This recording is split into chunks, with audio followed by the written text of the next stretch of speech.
Le siège du Congrès des agents publics, parapublics et privés de l'État, CAP, a refusé du monde le samedi 13 janvier 2024 lors d'une conférence de presse ayant pour articulation présentation de la feuille de route du nouveau vice-président pour un mandat de 4 ans, suivi des témoignages pour honorer l'ancien candidat présidentiel et leader syndical Emmanuel Mvemba. Le Gabon, une fois de plus, vient d'être honoré par l'Union internationale des services publics et assimilés, public, organisme international qui lutte contre le capitalisme sauvage, les conditions de travail précaires dans le monde, etc. Cette consécration du président Emmanuel Mvemba est le résultat de son dévouement, son dynamisme et sa détermination à toujours défendre les intérêts moraux, matériaux et les conditions des travailleurs dans le public, le parapublic et le privé. Élevé au titre de vice-président mondial de l'Union internationale des services publics et assimilés, coordinateur général pour la zone Afrique francophone, c'est le Gabon qui gagne. En réalité, c'est un fait inédit. C'est une première dans l'histoire du syndicalisme au Gabon, car il est à son 3e mandat et le Gabon doit en être fier. Mesdames et messieurs, sous vos acclamations, le vice-président mondial de l'Union internationale des services publics et assimilés, coordinateur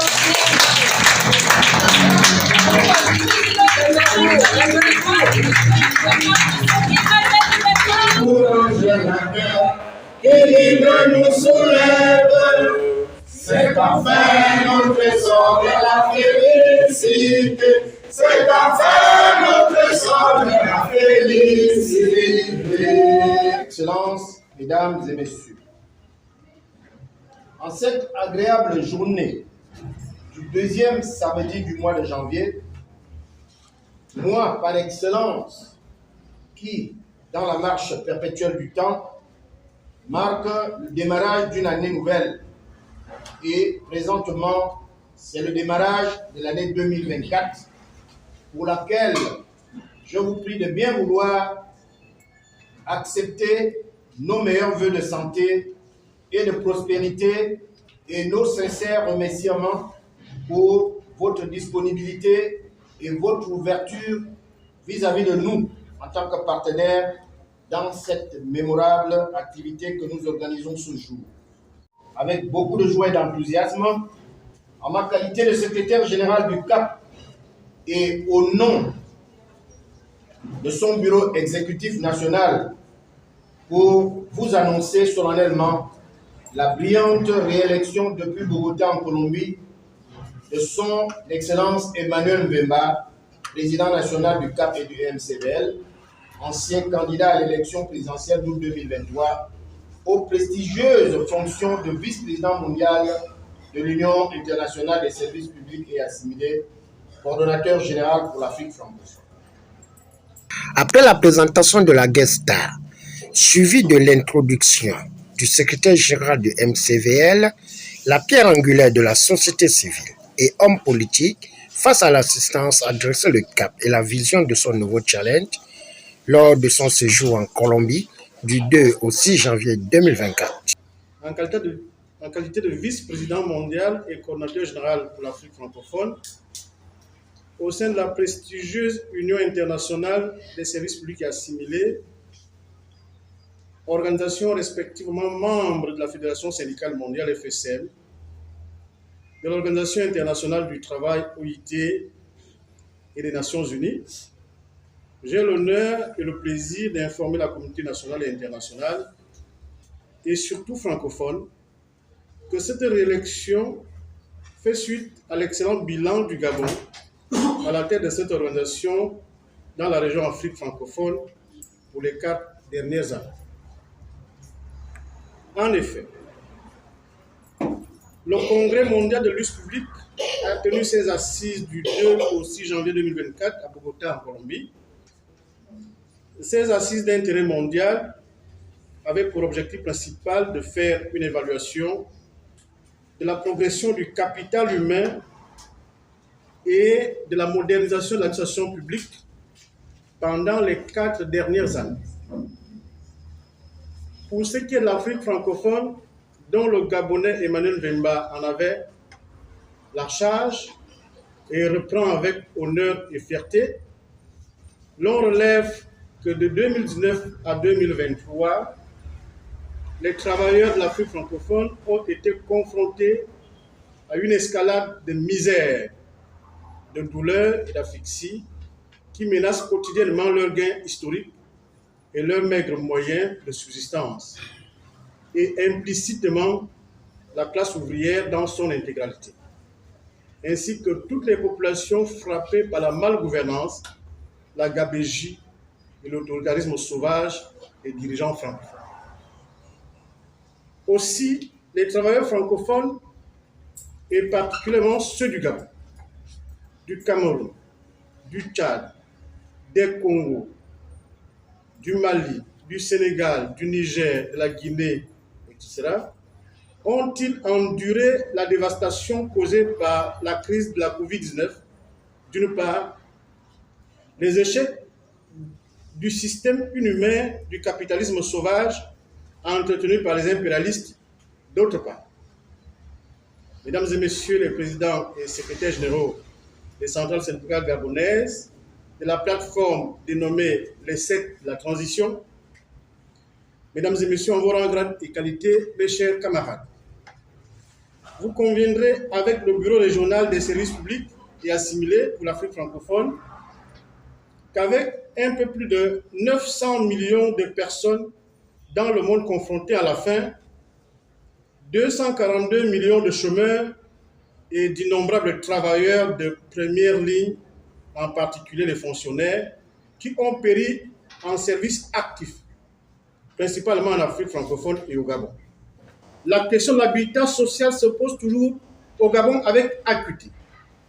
C'est dans cette optique que la situation des 300 Gabonais demandeurs de logement et expulsés des cités estuaires et Bakor fera l'objet de la prochaine réunion prévue au Mexique dans quelques semaines, car aucun travailleur ne peut être véritablement productif s'il ne dispose d'un logement décent. De ce fait, le Bureau régional Afrique francophone sollicite l'implication personnelle du chef de l'État gabonais quant à la réduction des écarts sociaux et économiques constatés et avérés entre une même population gabonaise. Vive l'Union internationale des services publics assimilés, vive le CAP, pour que vive l'Afrique francophone. Je vous remercie.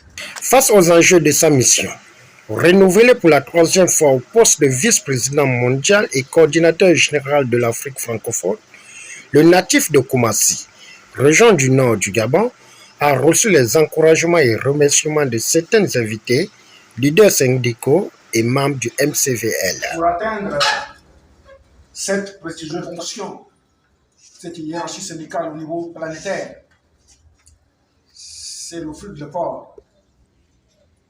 C'est le fruit de l'effort, parce que beaucoup de gens ne connaissent pas ce qu'on appelle le mouvement syndical international. C'est comme si vous allez accéder à la Lune. Ça vient, face à la pesanteur, il faut avoir des forces d'Archimède pour quitter la pesanteur. C'est pourquoi je disais que cette journée est solennelle et qui consacre cet effort et qu'il a consenti et maintenant l'influence au niveau international et régional africain. Parce que l'intervention des services publics a une dimension internationale. Un mandat à l'international n'est pas fortuit. Surtout que le Gabon, si les gens avaient un bon regard de l'Afrique, devaient se rendre compte que c'est la gâchette du monde entier. Et vous avez la gâchette de l'Afrique francophone afin de combattre l'impérialisme sauvage. Votre passage, un candidat, un projet, a fait montre d'une approche de consolidation nationale, de l'appropriation d'un Gabon nouveau à ses propres valeurs, de l'édification d'une société dont on doit s'inspirer je ne passerai pas sous silence. Même le CTRI, qui est programmé à l'international.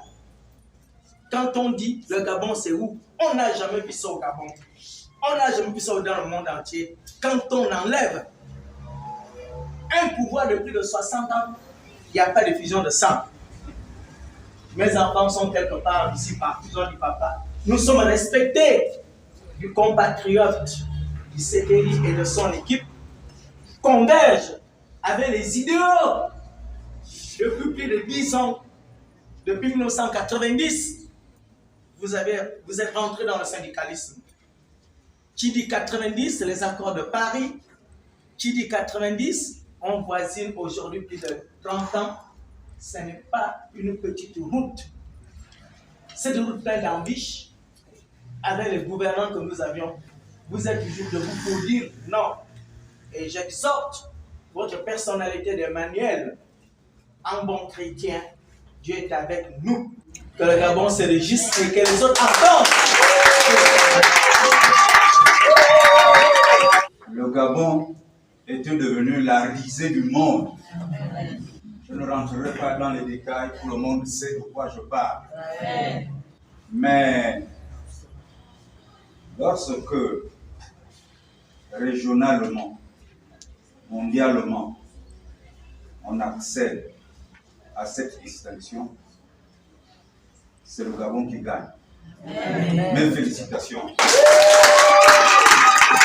Il convient de noter que c'est dans une ambiance conviviale et festive que cet événement a fait tomber son rideau en perçant le mystère pour mieux comprendre les raisons du complot pour étouffer Emmanuel Mvimba sur le plan local.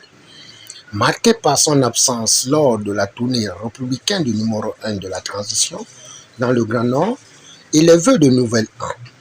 Au finish, le CTRI est invité à positionner cet homme de valeur et intègre dans la refondation du Gabon durant la période de transition.